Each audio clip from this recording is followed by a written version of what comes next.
in there that I loved. Pride is concerned with who is right. Humility is concerned with what is right. Oh, very nice. That was a great one. That is. That's a fantastic summation. Oh, that's wonderful. But I have quotes from Muhammad Ali and all kinds of goofy quotes from all kinds of people. And I just like the quotes. Absolutely. Yeah, definitely. All right. Okay. Any prayer requests this morning as we begin? Pastor Brett, how is Tom Barnowski doing? I just had breakfast with him yesterday. Okay. He's recovering very well. He thinks he's about 95% back. Okay, great. So he's doing well. Just insanely busy, as you can imagine, since he's involved with security and things like this. You can imagine what's going on now, especially since the events in Egypt, or Israel rather, excuse me. He was busy before that. There was a lot of chatter on the airwaves and stuff like this, but now there's really credible threats against American targets, and so they're constantly busy. So. Oh. Yeah. Oh, this is one of our parishioners? Yes, he's very involved with security in the region. Oh. Okay. He trains a lot of he trains a lot of the people in emergency tactics, like the FBI and the ATF and groups like this. He trains them. So he's he doesn't get to be here a lot because he's running so hard. So, but he's looking towards retirement now. He's set a date for himself, so he's not taking any new commitments on. He will continue to work probably. He'll take some time off and continue to work, but he'll be a consultant then. So he'll work as he chooses, rather. So. Wow. It's a lot of threats to the United States, not just Jewish United States. It's fair to say they don't make a distinction. Of course, they prefer to take out Jewish targets within the United States, but as long as the United States is supporting Israel, they don't. They consider us all fair game. And again, due to our domestic politics, we've had 12 million people cross the border undocumented, and we don't know where they are. And if you wanted to get terrorists into this country, that would be the best way to do it. Would be send them to Mexico and let them cross over. They won't even find that to be a hardship if they've actually lived in Gaza. All right.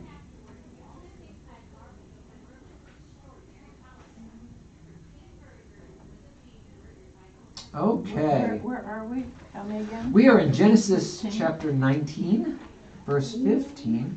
We will pray for the people in Gaza and for the whole situation there. Any other things you'd like prayers for? Okay.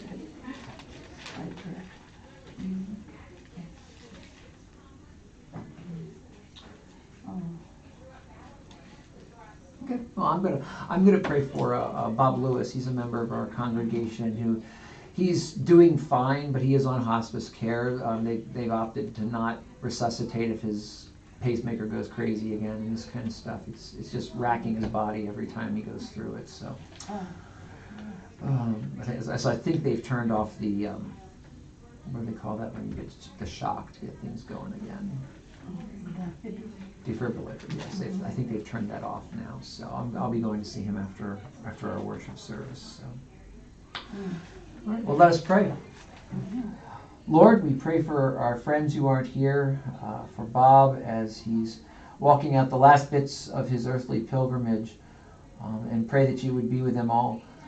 Pray also that you would be with the people of Gaza, the people of Israel, those who particularly are in influential places and could help bring this difficulty to an end, and maybe lay out a path for peace into the future. We know how difficult that is, Lord, but we pray that you would help bring about the peace that you desire amongst all people. Bless us as we come now to your word, that we may be continued to be drawn ever closer to you and grow in wisdom that we can apply to our lives and to the lives of those around us and to our moment. We ask it in Jesus' name. Amen. Amen. Yes, my phone is pinging. I forgot to silence it.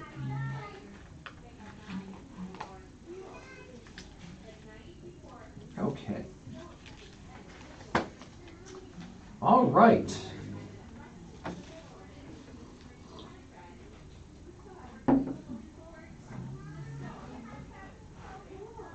So we're going to pick up at verse 15. As we ended last week, the men, when it's talking about the men at this point, it seems to be clear that one of the three has left, that we started with three visitors to Abraham. One of them has disappeared, and they're just referred to men now. And in fact, when they talk about the Lord, they talk about him like he's absent, like he sent them on an errand from here on out, as we saw in the immediately preceding verses. Whereas when the three of them are together, there seems to be this sense that the Lord is speaking directly with Abraham, right? So the one of the three who is the Lord is now absent from the scene as we move into verse 15. So I'll start reading there. As morning dawned, the angels urged Lot, saying, "Up, take your wife and your 2 daughters who are here, lest you be swept away in the punishment of the city." But he lingered. So the men seized him and his wife and his 2 daughters by the hand, the Lord being merciful to him, and they brought him out and set him outside the city. And as they brought them out, one said, "Escape for your life. Do not look back or stop anywhere in the valley. Escape to the hills, lest you be swept away." And Lot said to them, "Oh no, my lords. Behold, your servant has found favor in your sight. You have shown me great kindness in saving my life. But I cannot escape to the hills, lest the disaster overtake me and I die.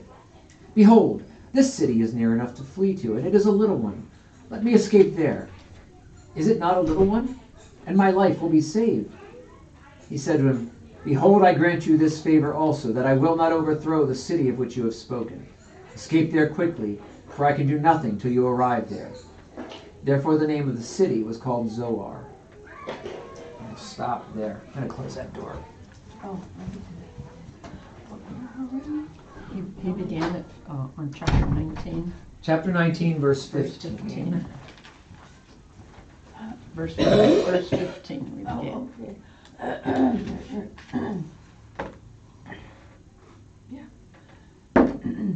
Okay. So what grabs your attention?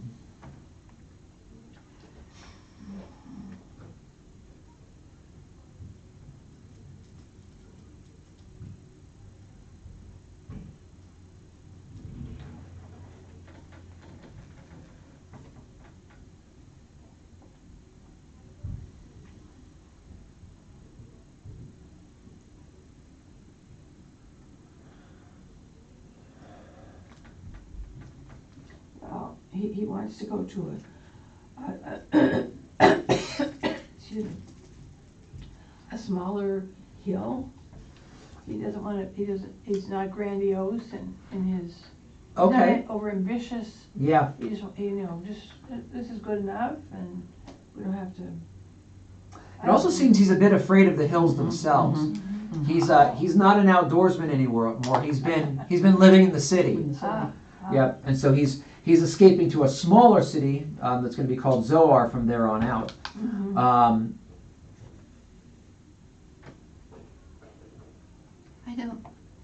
Because I'm confused. Yes. He says he can't flee to the mountains, that the disaster will overtake him. But if he doesn't escape, he won't. I confess I find his reasoning somewhat, I don't understand him at all. It sounds like the kind of thing that somebody in terror says when somebody who's panicking for some reason. It's not clear to us why he's panicking, but he doesn't want to go to the hills for whatever reason. In my notes it says that he doesn't want to, it might be because he doesn't want to leave his material belongings. And that's a very likely thing, because what are we seeing here? As the action commences at verse 15, the angels are saying, "Come on, let's go," and he's, but look around, I've got it pretty good here, He's lingering, as they say. Yep. His two sons-in-law to be, or they're already referred to as sons-in-law, even though the marriages haven't been formally celebrated yet. have opted to blow him off. And now he's kind of lingering, and he's not wanting to go forward. And they finally just seem to almost like irresistibly, come on, let's go, we're dragging you out. So he bargains like Abraham did already, right? Yeah. I mean, he's already benefiting from what Abraham has done. He is, it's become clear while there may be some lingering of what he learned in Abraham's household, he's largely become a man of this city, right? Offering his daughters in exchange for these two men and everything else like this. And yet, even so, they're still willing to listen to him and say, okay, get where you got to go, because we can't do anything. We can't bring it to the disaster till you go. And when they say, do not look back. Yes. Yes. Do not look back. That's a way of saying, go as fast as you can. Yeah, if you're looking over your shoulder, you're not paying attention to what's ahead of you, and you slow down, right? Or do not look back to what formerly you had. Look Precisely, forward. yes. Yes, it becomes, there's kind of a double entendre going on there where it's, it was probably an idiom of the day to say go forward and don't look back. We see that in the Psalms. I set one of the Psalms begins, I set my face like flint. Meaning I'm not going to change my mind, I'm going to be focused. Because this is a dedication actually of fealty to God in the Psalm when that's said. So they're focused, they're to move forward and go as quickly as they can and get out of here with one purpose in mind and not be distracted on the way. But then that becomes, it also becomes for us an idiom of saying, face forward, move this direction, don't look back. Don't look back becomes something you will still hear people say today as a metaphor for emotions, right? Don't go back to a place that was bad for you. Don't think about this. So that, it's open question in my mind whether that was already the double meaning then, or we've just, this story and stories like it have become such a part of our collective imagination that they've passed into our vocabulary, even if we don't know the stories. When I first started reading the Bible, I had no idea as an English major how much of the Bible I'd already read. So I'm reading along and I'm like, well, I know that phrase and I know that phrase and I know that. It just, it had saturated the culture by the time, I confess, I love old writings, but I like them in translation. Like I don't read Beowulf in the Old English, or the Canterbury Tales for that matter. Why not? Yes. That would be a whole other study for my life, would be to study those languages. Phrases in the Bible like apple of your eye. I mean, there's so many of them There are that so you can many. think of. Yeah. And in a special way because the King James was the only English Bible for close to 500 years. You don't see any modern translations of the Bible till you get close to the end of the 19th century. So as we're crossing into the 20th century is when you're seeing people saying, we need to update this. And of course then, because publishers pick them up and publishers want to make money, then they need lots of them because someone else owns the copyright to this one and I want to publish, I want to earn money without it. So they'll get a group of scholars together to translate their own version of it. At this point, are we, with the don't look back, is it obedience that or not? That is certainly part of it. Oh. It is certainly part of it. We're telling you how to save your life. Do what we tell you, right? And as we're going to discover, of course, that it's not just doctors in the modern period who have problems getting their patients to do what they're told to do. This is how you will save your life. And we're willing to do almost anything as long as it does not involve diet or exercise. And that's what 90% of them involve. There's a word for it. A doc was telling me about it a couple of years ago. The medical term for what that means, follow your doctor's instructions. And he said, it's the lowest it's ever been in history. With all the health we have, whatever the word is that they use, it's not obedience, but it's similar to that. Following the prescription is down below 40% for most Americans. The doctor tells you what to do, and fewer than 4 in 10 people do what the doctor says. Yep. Yep. We've always laughed when we look at my father-in-law because he scrupulously will follow what the doctors say. And if the doctor doesn't tell him to do it, he won't do it. Even like he's been given prescriptions that he's gotten an allergic reaction to, and he won't stop taking the prescription until the doc says stop, even though he's broken out in hives and all this kind of stuff. I'm like, Dad, it's the only new thing in your diet. Like, stop, and then let the doctor give you something new. Nope, he's going to keep on doing it till the doc says it. But he's a chemist, so you follow instructions in the chem lab, and that's his personality. He's also 88 and doing great, so Can't argue with that. it's worked pretty well for him, especially with things like when he's had ailments with his eyes and things like this, and he's had full recoveries from all these things, which a lot of people don't recover from. So, okay. Yes. Anything else about this paragraph?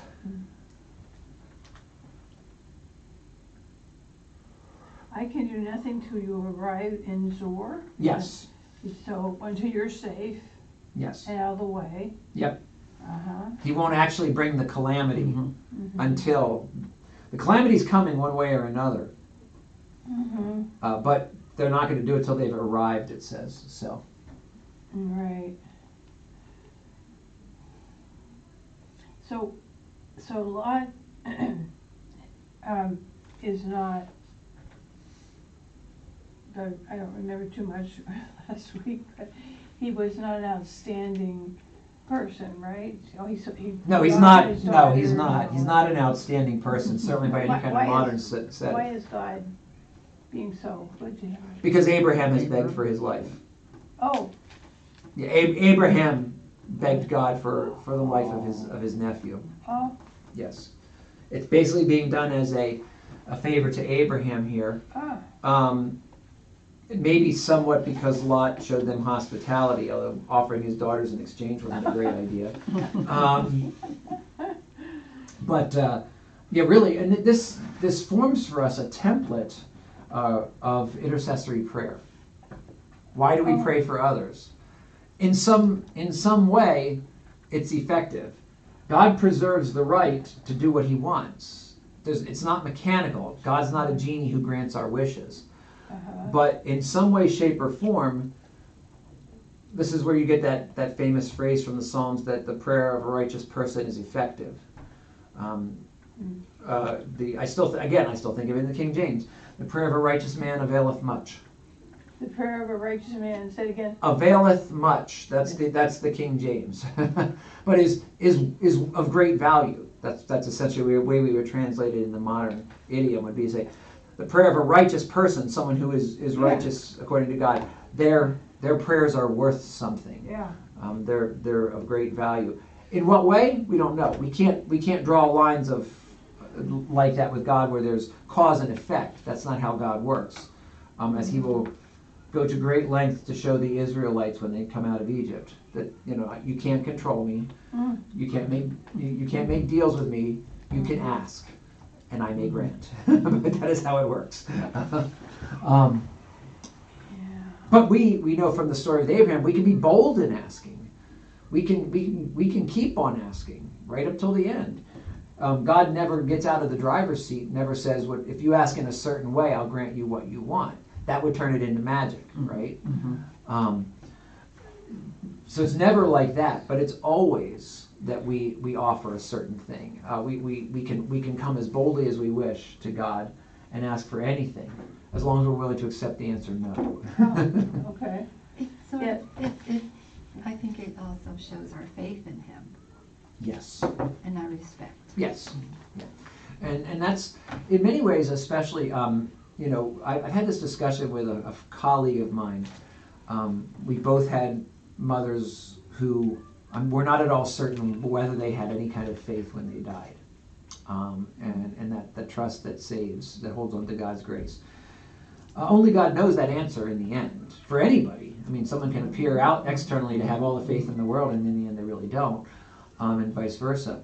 But, many Christian traditions pray for the dead, as do Jews. Jews pray for the dead as well. Protestants tend not to pray for the dead, but we will give thanks for the dead. We will thank God for their lives and the faithfulness we see there and things like that. At least Lutherans do. Lutherans are probably in that middle ground. Probably most modern American evangelicals or mainline churches don't reference the dead at all. They don't think about them. The progressive churches, because they're concerned with social activism, in the evangelical churches because they're mostly Calvinistic, so there's an assumption we know which side of the line people are on when they die. So you don't have to pray for them because it doesn't do any good. So the prayers for the dead that my friend and I think about that. Are we praying for our mothers or are we hoping for our mothers before God? Well, I'm not sure there's a difference. The more I've thought about it for many years. I can't not think about my mom and not hope. We're coming up on All Saints Sunday, and I always remember my mom on All Saints Sunday, along with my grandparents and everyone else. And I think of her and think to myself, did she have faith? Well, God, and you know what to do with her. So in the end, as you said, it's an expression of faith because I trust God to know what the right thing to do is. I'm not trusting my actions of prayer. That's magic. If you feel like you can do a certain thing, and that obligates God to behave in a certain way, that's magic. That's what pagans did. That's the purpose of the pagan rituals. It's the purpose of witchcraft. It's the kind of thing explicitly that the God of Abraham, Isaac, and Jacob is 100% against it in every book of the Bible. It never works that way for us. It doesn't work for us as Christians. Didn't work that way for our Jewish forebearers either. They're not permitted to do that. But that said, we can boldly ask God for anything we want, trusting Him to do the right thing on our behalf. So, again, it's like that prayer we say in morning prayer. There's a prayer. There's the prayer we use for the service after this is called responsive prayer 2. It's for any time from lunchtime on. Then there's the responsive prayer 1's for first thing in the morning. And when you read that one, there's a prayer at the end of it that says, you call us to many adventures, going out and this kind of stuff. Because it's a first in the morning prayer. Your day is ahead of you. Your adventure is ahead of you. And so in that wonderful prayer that comes around and it says, we go out not knowing where we're going, but only trusting that you're guiding us. That you will accompany us on the journey. And some days that journey is going to be tough, and some days it's going to be easy. But either way, God's there with us, and that's, as you said, that's an act of faith. It really is. There was, just going back. Yes, please. That Cain is going to be forgiven, and he was sent to the land of Nod. So Cain is not forgiven; he's protected. Protected. Yes. Okay. So then, somewhere in here, I forgot I lost it. I think Cain could have been forgiven, but Cain never seems to seek. Cain never repents. Oh, repents. Oh. Yeah, he basically does excuses. Well, I'm not my brother's keeper, and God, when God punishes him, he's like, "Oh, this is too much for me to bear," but he never says, "I shouldn't have done that. You're right." Yeah. Well, then further on there is someone, I forget who it is, who very shortly thereafter said, well, God was good to Cain, so I did similar things, he'll be good to me. Do you remember? You may be thinking of Lamech. Lamech, that is like the great-grandson, I think, of Cain, where he says, Cain, God is, or maybe it's Cain has killed his sevens, I've killed my sevens of seven, or my 70 for insulting me. He's basically bragging to his wives, his two wives, about how many people he's killed. With Enoch. Enoch. Enoch walked with God. Enoch is righteous. No, he's he's different. Yeah. Yeah, he went right to heaven, right? Yes. So maybe it was Lamech, I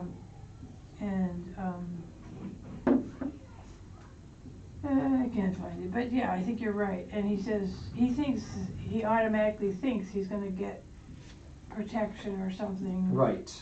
Yeah, I read that and I was like, ooh. Yeah, well, and actually in that bragging, it's not so much asking for, he's not assuming he's going to get protection. He's actually boasting that he's better than God.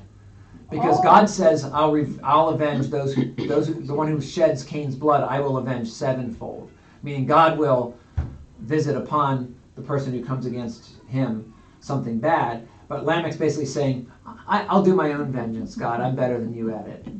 So he's actually bragging over God. Oh. Yeah. I didn't understand that. Okay. All right. Well, yeah. Moving right along.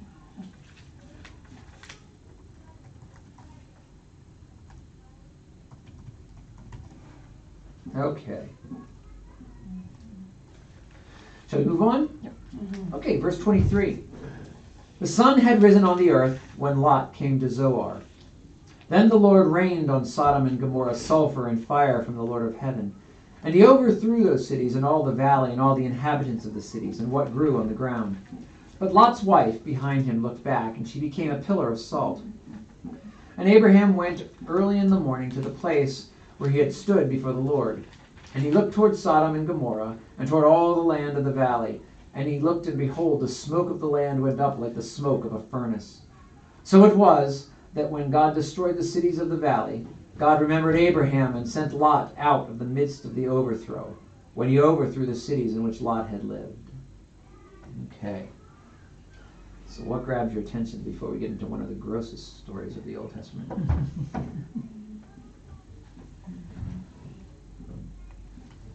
Well, you have Lot's wife looking back and subsequently what happened as a result. Okay.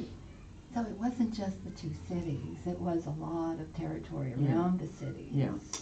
Yes. Yeah, this area, basically the valley gets blasted. Remember, we're told earlier that there are 7 cities in the valley? Yeah. Yep. Again, they're participating in together doing trade back and forth, right? Again, we're informed pretty early that these are the oldest cities in the area. So they've had many generations to accrue wealth, to accrue power. And with money and power comes decadence, and so and that helps continue to keep the money flowing into the cities, right? In addition to taxing what passes through, you can buy and sell stuff there, including most of the things that we associate with Las Vegas or stuff like this, right? So this is when and again going back to that documentary we saw or the interview with that gentleman, that if there would be a what they call an aerial blast right in the center of the city or near the two cities, that blast is going to go boom, like and just until it hits the walls of the valley, right? If it's 25 degrees above the horizon, that's not much. 90 degrees is straight up. 45 is like at an angle like that. So 25 is going to be about like this. So that blast goes off. It's almost contained within that valley. It hits the walls and bounces back in. I forget, what is that blast from? The theory now is that it was a meteor that exploded midair. Oh yeah.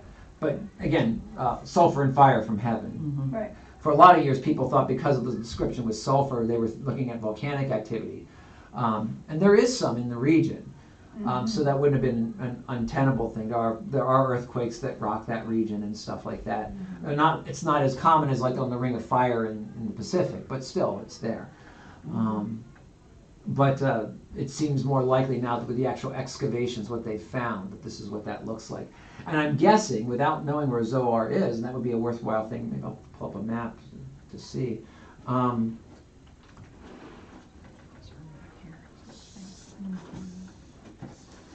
going to open a map and find Zoar. It's probably not.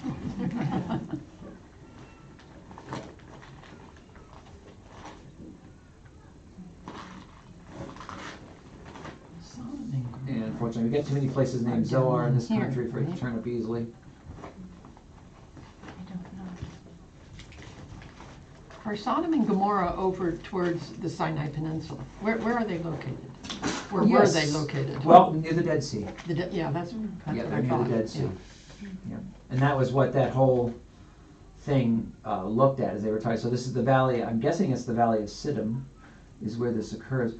But remember, we've had this this escape that is talked about here. In the documentary, they're talking about were we digging in the right place? Was it the north end of the Dead Sea or the south end of the Dead Sea? And that was the big deal. So pull some images up here so you can find the map. So Zoar is on the southern end of the Dead Sea.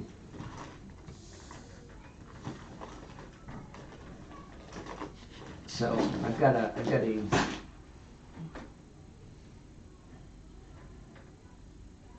some pictures here.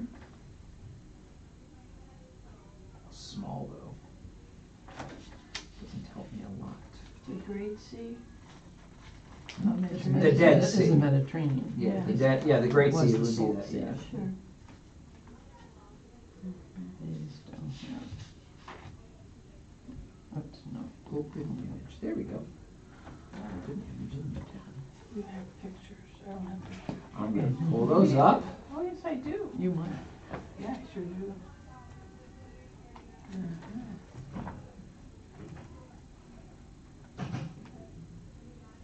Dead Sea.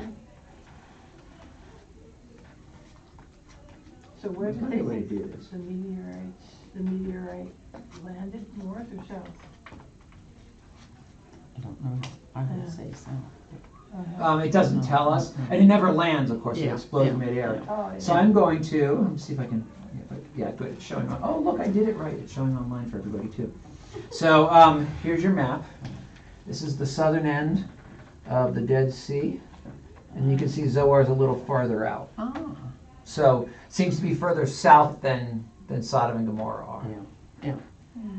So essentially out of the blast radius. And the reason it would be small is it would be insignificant, right? I mean, it's not getting much trade. I would also tend to assume, and this may be an incorrect assumption, that what you're looking at here is it's shielded in some way from the bomb blast, so that it's in more of a valley kind of thing.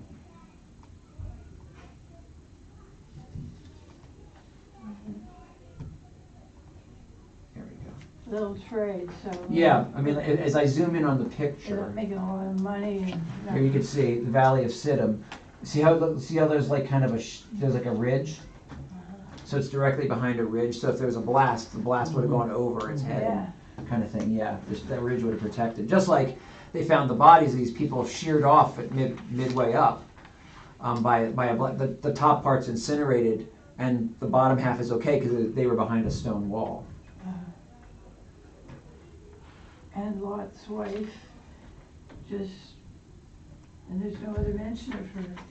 Well, yeah, what does it say about Lot's wife? It says, Lot's wife behind him. So she was not hurrying to the place she was supposed to. She kept wanting to go back. I can't imagine. You want to go back to a city where they were content to rape your daughter. That would be fine, you know. But hey, I eat well there. But it happens today. If you go to Southeast Asia, and women regularly sell their daughters into sexual slavery because they can't afford to feed them or whatever. So it just shows you where the human condition can take us in real darkness. What was interesting on the more extended version, there's about an hour-long interview with the professor who actually did the excavations. The one I showed you guys was the shorter, condensed thing, a little less technical. If you listen to the technical one, he said one of the things about a blast like this would actually explain her turning into a pillar of salt. Because what happens is, you've seen what happens when you set off a nuclear device, and there's the mushroom cloud. Well, the mushroom cloud is caused by the flash of heat. When traditional explosives heat up, they're still burning. They're just burning really fast. Like gunpowder doesn't explode. Black powder explodes, but regular gunpowder burns really quickly. But it's still by burning is the colloquial term for turning a solid into a gas. And there's a quick transition to a liquid. Even for like you set your couch on fire, all that stuff for a second turns into a liquid before it turns into a gas, right? Well, the flash happens so fast, it's like a lightning bolt. When a lightning bolt heats up, the largest lightning bolts that you see in the sky are less than 1/8 of an inch across. But they're heating the air around them immediately to roughly the same temperature as the surface of the sun. And so what we experience as thunder is the air that got superheated and moved so quickly away from itself, right? Well, that's what causes the mushroom cloud, is you get this incredible boom like this, and then everything cools down rapidly too, and so it sucks back together, and that's what draws everything up into the thing we think of as a mushroom cloud. This kind of detonation would do the same thing. Well, where are you? You're at the end of the Dead Sea. And so it's a salt plain. Salt. Oh, for God's sake. Yeah, and so this would actually anything on the ground there that wasn't immediately incinerated would have, basically the salt would have like flown, like in a really bad sandstorm, would have, and it almost would have like impregnated the person and turned them into salt. So it's a fascinating just little, because becoming a pillar of salt's not an obvious punishment for lingering on the road, But this may just indicate that it's just a description of what ended up happening to her. The interesting thing I've seen, the closest I've seen to this, I should say, a couple of years ago, they had we used to take our kids regularly to the Franklin Institute down in Philadelphia, right? So a couple of years ago, and it was the creepiest thing I've ever done there, they had a Pompeii exhibit. And they had the actual corpses from Pompeii that you walked through the city as though you were there. And this is, again, see if I can do it right like I did it last time. Because I'm so chuffed with myself that I actually managed to get it so that people online could see it. There it is. So this is what the bodies look like. Wow. So they were mummified. Oh. And that's the ash from the volcano. Wow. And that would, in my imagination, that's very much what she would have looked like as a pillar of salt. Essentially, I say mummified, it's more like fossilized, because you couldn't crack those open and inside is the original body. Right. It's more like they were sort of flash fossilized. And in my mind, that's exactly what Lot's wife would have been like after being turned to salt. If again, what they've now, if this meteor theory is correct, that's how that might have looked. That would be why she would have turned into a pillar of salt. But it was a weird exhibit to walk through, because you walk through it as though you're in Pompeii, and then you walk into a section where it's actually recreations of the excavations on site. But the bodies that are there are actual bodies of the people. These are not recreations or casts or anything like that. So it's very. Now, do we have the link so that? Here's another, but you can see how much is preserved. Wow, that's amazing. But it's also very creepy. It's definitely the creepiest. This one and the one where I don't know if you're aware, there was something that's been developed by a guy to do medical teaching, where they can turn your body into plastic. They saturate you with plastic, and different types of plastics attach to and replace different parts of your body. So once you're completely turned into plastic, they can peel it away. So like all the nerves are like in one. After you die. Yes, yes. Sorry, not while you're alive. This isn't a living thing. No. Stan Lee didn't get a hold of this story, but they can take a corpse and immerse it in this stuff, and like nerves will be one color, veins will be another color, nerve or whatever, all this stuff, and so they can then look at it. So like that in that exhibit, they had all kinds of animals in addition to humans who had given their bodies for medical research. That was one of the creepiest things I've ever walked through too, because like they took out just the nervous system of a person, and then they basically put it onto a giant slide, so you could actually see what the nervous system looks like as it spreads out from the brain and this kind of stuff. So, and you're walking through this exhibit, you're walking around it. So yeah. But anyway, in my mind, when I think of her turning into a pillar of salt, this is the kind of thing I think of in my head, what she might have looked like. Sure. The link to Timothy Mahoney. Yes, yeah, his documentaries. Yep. Yeah, but the freebie link, the free link. Were you going to send it to us? I didn't know where it was. Oh, okay. But we have videos. You can take them home. If you have a Blu-ray player, we have all the videos here at church. I don't have a Blu-ray. Okay. But so I could just watch it here. Yeah. Come in here or something. Yeah. Try which one of our wheeled carts has a Blu-ray player on. I can't remember which one, but yeah. Okay. Yeah, that's why I got them for the church library. Okay. So yeah. All right. But I probably need to just take the digital copies instead of needing the discs and mount them on one computer here at the church, and they can roll that card into a room and watch it if they want to, kind of thing. Eventually, when our library's in, which hopefully will be by Christmas, our goal is to have a television in it that streams the church service, but also, that way if a parent walks their kid out of church and they can watch it, but also when it's functioning just as a regular library, there'll be a Blu-ray player there, and people can play it. That will be your former office. Yes. Yeah, that is, so, and the goal will be that during the week, like I want to have a koi rig in there and stuff like this, so people can just show up if they want to read a book, have a nice place to sit and do it, and put that up there and stuff, so. Yeah. Okay.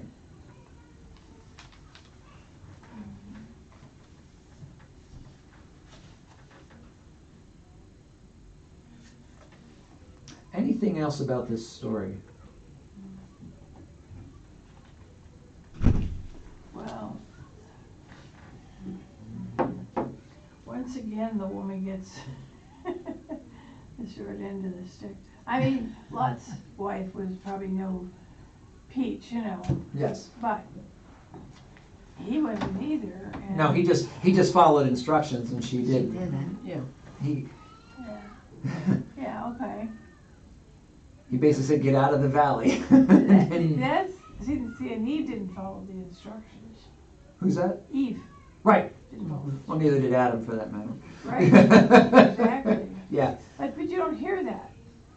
You hear Eve. I don't know. We talked about it a lot when we talked covered about those it. stories. Yeah. We talked a lot about Adam's sin in that one. Oh, Yeah, definitely. Yes. Yeah, but you're right. There's been, especially throughout, especially under the influence of Puritanism, Puritan history, which has influenced all of American and had a strong influence on English literature. So consequently, on all of the culture that comes later. Most American Christianity is heavily influenced by Puritanism. Even the mainline denominations that have all gone woke, they're just doing the Puritan thing in a liberal mode. They're just as judgmental. They're just as rigorous. They just got a new set of rules you have to follow, and they're very intolerant of those who don't follow those rules. But all those things had an impact on us as English speakers because John Milton was a Puritan. He wrote Paradise Lost, and John Bunyan was a Puritan, and he wrote Pilgrim's Progress, and so it's had a tremendous amount of impact on us as English speakers. But that's also Calvinistic by definition. So those pieces come together. But yeah, there was a lot of that in Calvinism. A lot of the quote unquote misogyny that people point at in Christianity is really narrowly Puritan in the modern world. Would you say if you compare Christianity to many other religions, I would say Christianity gives a very positive look on women. It does, actually. And compared to other faiths. Feminism was born in the cradle of Christianity. Women were, it wasn't called feminism in the modern sense, certainly. What we think of as feminism in the modern sense, most scholars of feminism, quote, delineate 4 waves of feminism. We're in 4th wave feminism now. But most of us, at our age group at least, we're thinking of 2nd wave feminists, the feminists of the 60s and 70s. But the 1st wave feminists were the ones who, starting around the Industrial Revolution up through World War II, were the people who were like Elizabeth Cady Stanton and that whole group of people. And they had their own intellectual heroes and things like this.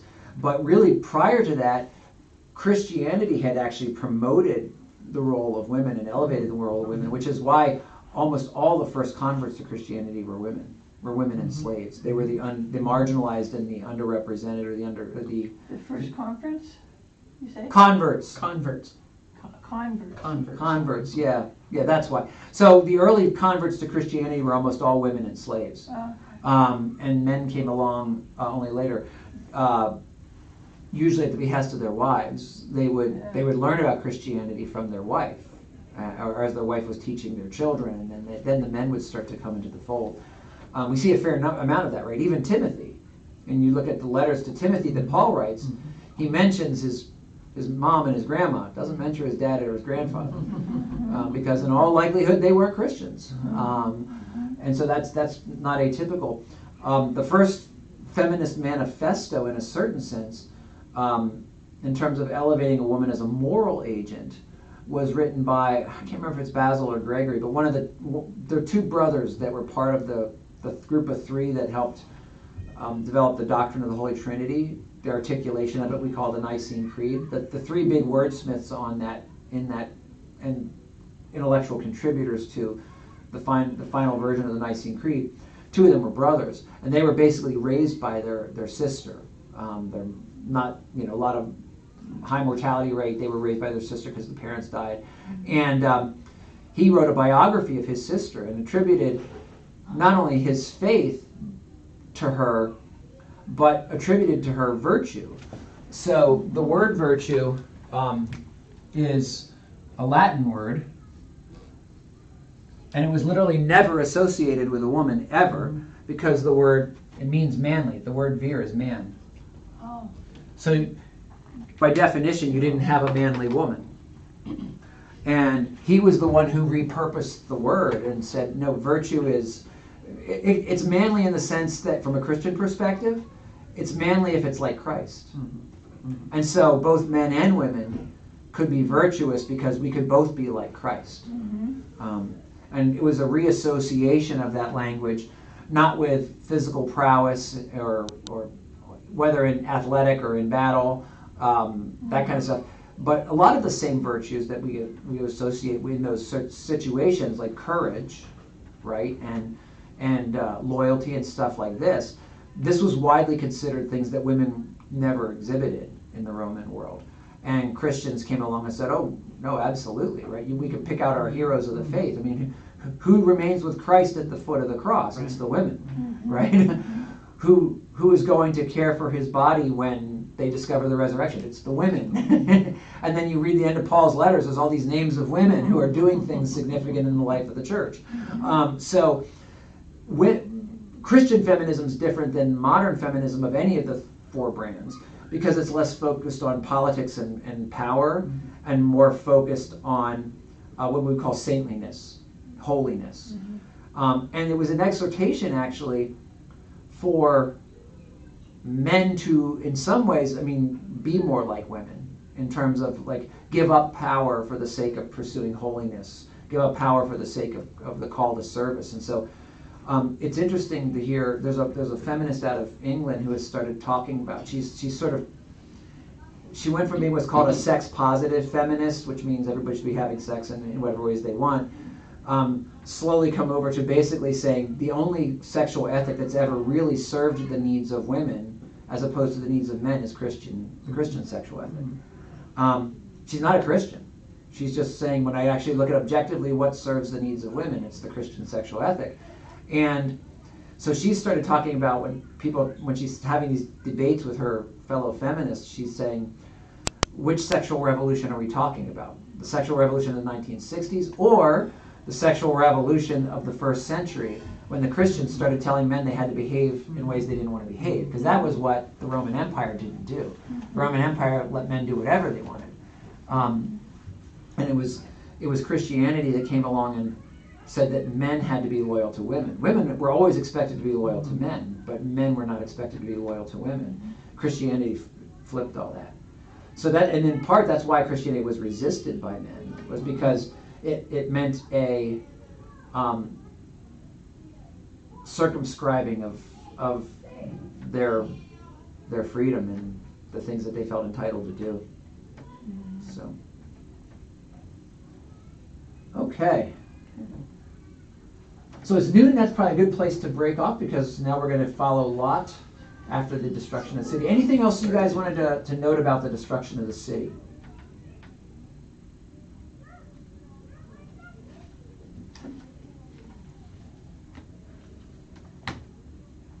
If I was filming this sequence, if I was doing a film, I would physically, and from a standpoint of camera angles, set up three parallelisms here, because I think they're here in the text. The first is Abraham and Lot deciding who gets what land. So they're standing on a hill overlooking overlooking the valley, and Lot's like, I'm taking the good land. Well, you have Abraham here coming in. Exactly. I think it's the first time. That's he exactly comes what I in was going there. to say. Up here, verse 28, yes. Verses 27 and 28. Then you have Abraham, and it says, Abraham went in, this is verse 27. Abraham went early in the morning to the place where he had stood before the Lord. So this is where he's had the prayer debate with the Lord, bargaining for the life of the cities, right? And especially because of that, really, because it would save Lot. I would do exactly the same camera angles, everything identical, but this time Abraham's talking not with Lot, but with God, right? And then finally, the same thing, but Abraham's standing alone looking over the destruction of the valley, because not even 10 righteous could be found. You know, and it's a powerful story for us to realize that unrighteousness takes a while to unfold. That's why, you know, it doesn't look. It looks really good to us at the beginning. It's as the bad decisions come home to roost, as the unintended consequences of our bad actions bring us to a point of judgment. You know, again, I was talking with Tom about what's going on in this country, and he said one of the realities we're facing right now is that Hamas has said we will kill all Jews everywhere they are and anyone who supports them. And in the last 4 years, due to our own domestic policy, we've let 12 million illegal immigrants cross over undocumented into our country. Now, the people who are really advocating strongly for that were not intending to let terrorists in. This is the unintended consequence of their actions, is that Hamas has had ample opportunity. If they've been asleep at the wheel, I'm grateful. But they've had ample opportunity to plant terrorists in the people flowing over the border from Mexico, and then disperse them wherever they want to go, because we're not documenting them. We're not following them. And there's a group of people who feel like it's wrong morally to follow them, to do this kind of stuff. So now there could be sleeper cells all over the United States, and we have no idea. Right. So. How many years has this been going on? Well, the people crossing the border from Mexico has been happening for a long time, Yeah. but it really sped up a couple of years ago. Well, due to some politics down in Central and South America, Yeah. they basically said, "Go north, young man, because that's Yeah. they won't stop you." Yeah. And frankly, we don't want to deal with you. We don't have any jobs for you. You know, there's nothing here for you. It's the same reason that we associate many of the inner cities with the black populations, but that's only because of the way the Industrial Revolution hit the South. They were all most black families worked on farms. After the Civil War, they were free, but they still had the skills they had were farming skills. And then the Industrial Revolution took away all their jobs. So they went to Chicago and Philadelphia and Atlanta, because that's where the work was, you know. So this is, and that's exactly what has made, you know, when my wife was in Germany in 1990 on a spring break, she spent an entire day with the Somali community. The whole city, one whole corner of the city was Somali refugees. Now there was a war in Somalia, and that was probably what drove them out, just like most of the refugees around the world have been driven out by war, but they're also driven by need. You know, the map of Genesis, the map of the Sinai Peninsula is there back from when we first started Genesis, because I was doing Genesis with the kids this morning, and I was saying the river they've got a question mark next to as the Pishon runs right through the middle of the desert. There's no river there today. The only reason we know that there was a river there at one time is we've got satellites to take pictures now. Now we can see it on the satellite imagery that there was a riverbed there. Well, we know that what has taken down most of the great empires, including probably the Bronze Age empire that is recounted for us in the story of the Tower of Babel, the technical details of what tore that thing to pieces was famine. And the famine was caused by what we now call climate change. So long before the Industrial Revolution, climate change was a thing. And what we know that the Sinai Peninsula used to be a lush valley, because we can see the size of the river that ran through there. So there was a lot of water there at one time. And now it's the home of the biggest desert in the world. So that means all